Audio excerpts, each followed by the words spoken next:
Hello everyone, welcome to my channel. कैसे हैं आप सब। आज की वीडियो में हम कॉन्ट्रैक्ट के सेक्शन का रिवीजन करेंगे, जिससे आपको सेक्शन लर्न हो जाए और उसके बाद वैलिड कॉन्ट्रैक्ट के एसेंस के बारे में जानेंगे। लास्ट वीडियो में हमने इंडियन कॉन्ट्रैक्ट एक्ट की कुछ फंडामेंटल डेफिनेशंस के बारे में देखा था। आज मैं उसके सेक्शंस और सब सेक्शंस कैसे लर्न करें वो बताऊँगी। जैसा कि मैंने बताया था, कॉन्ट्रैक्ट की सभी फंडामेंटल डेफिनेशंस सेक्शन 2 में और sub section A to J में मेंशन की गई है। तो चलिए सबसे पहले देखते हैं प्रपोजल का सेक्शन। तो किसी भी दो पार्टी के बीच में कॉन्ट्रैक्ट होने के लिए सबसे पहला स्टेप प्रपोजल यानी कि प्रस्ताव होता है। तो उसका सेक्शन 2A है। प्रपोजल के बाद उसकी एक्सेप्टेंस यानी कि स्वीकृति होती है और स्वीकृति होते ही वो प्रॉमिस बन जाता है। तो एक्सेप्टेंस और प्रॉमिस का सेक्शन 2B है। प्रॉमिस में दो पार्टीज़ होती हैं, प्रॉमिसर और प्रॉमिसी। तो उसका सेक्शन है 2C। जब दो पार्टीज़ किसी चीज़ को आपस में एक्सचेंज करती है तो उसको कंसिडरेशन यानी प्रतिफल कहा जाता है। तो 4th नंबर पे सेक्शन 2D हो गया, मीन्स कंसिडरेशन का सेक्शन हो गया 2D। जब किसी प्रॉमिस यानी वचन में कंसिडरेशन प्रतिफल आ जाता है तो वो ठहराव मीन्स एग्रीमेंट बन जाता है। तो एग्रीमेंट का सेक्शन है 2E। नेक्स्ट है आपका रेसिप्रोकल प्रॉमिस, पारस्परिक वचन, उसका सेक्शन है 2F। देन नेक्स्ट है व्यर्थ ठहराव, वॉइड एग्रीमेंट, 2G। नेक्स्ट है अनुबंध मीन्स कॉन्ट्रैक्ट, 2H। सबसे इम्पोर्टेंट डेफिनेशन आपकी कॉन्ट्रैक्ट की है और उसका सेक्शन है 2H। नेक्स्ट है वॉइडेबल कॉन्ट्रैक्ट, व्यर्थनीय अनुबंध, उसका सेक्शन है 2I। और लास्ट है आपका वॉइड कॉन्ट्रैक्ट, व्यर्थ अनुबंध, उसका सेक्शन है 2J। आप सेक्शंस के एक नोट्स बना लेना, इसको सीरियल वाइज याद करना, तो आपको लर्न करने में इजी हो जाएगा। अब हम वैलिड कॉन्ट्रैक्ट के बारे में जानेंगे। भारतीय अनुबंध अधिनियम 1872 के अनुसार जो ठहराव राज नियम द्वारा प्रवर्तनीय होता है वह अनुबंध कहलाता है।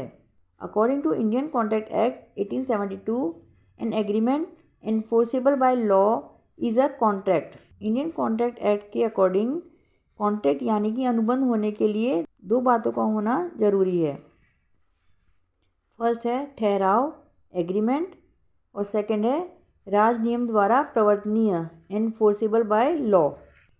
मीन्स कॉन्ट्रैक्ट होने के लिए एक तो दोनों पार्टीज के बीच में एग्रीमेंट होना चाहिए और दूसरा वो एग्रीमेंट अधिनियम द्वारा प्रवर्तनीय यानी एनफोर्सेबल बाय लॉ होना चाहिए।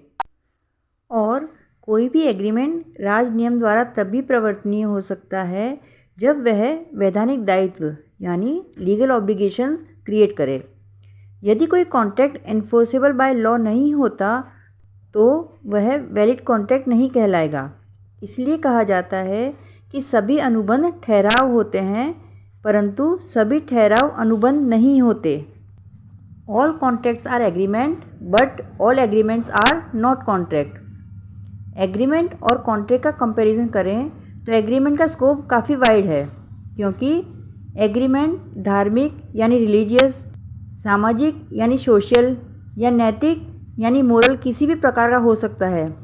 तो जिन एग्रीमेंट में लीगल ऑब्जेक्ट नहीं होता वो एग्रीमेंट ही रह जाता है, कॉन्ट्रैक्ट नहीं बन सकता। जब दो पार्टी एक ही बात के लिए एक ही भाव से सहमत हो जाती है तो वो एग्रीमेंट बन जाता है, चाहे वो लीगल हो चाहे ना हो।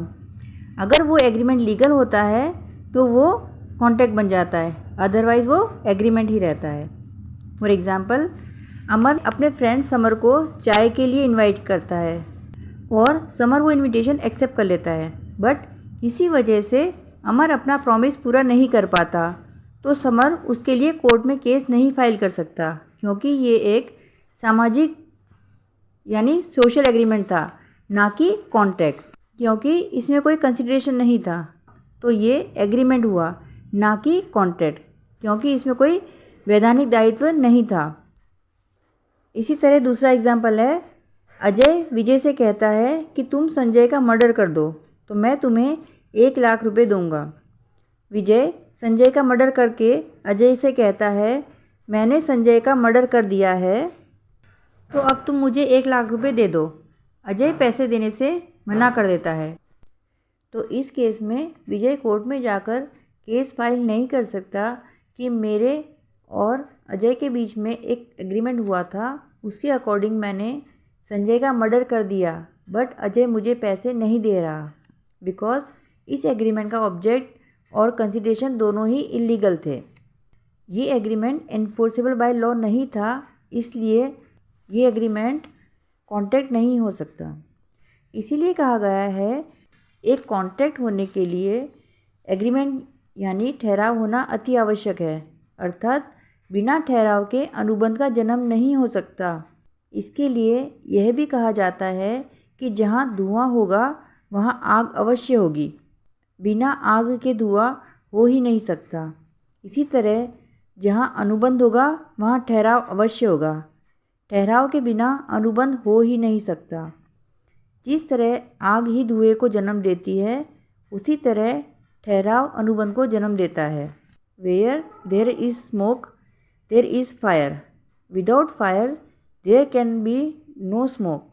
It could be well said, where there is a contract there is agreement, without an agreement there can be no contract. Just as a fire gives birth to smoke, in the same way agreement gives birth to a contract. Thank you.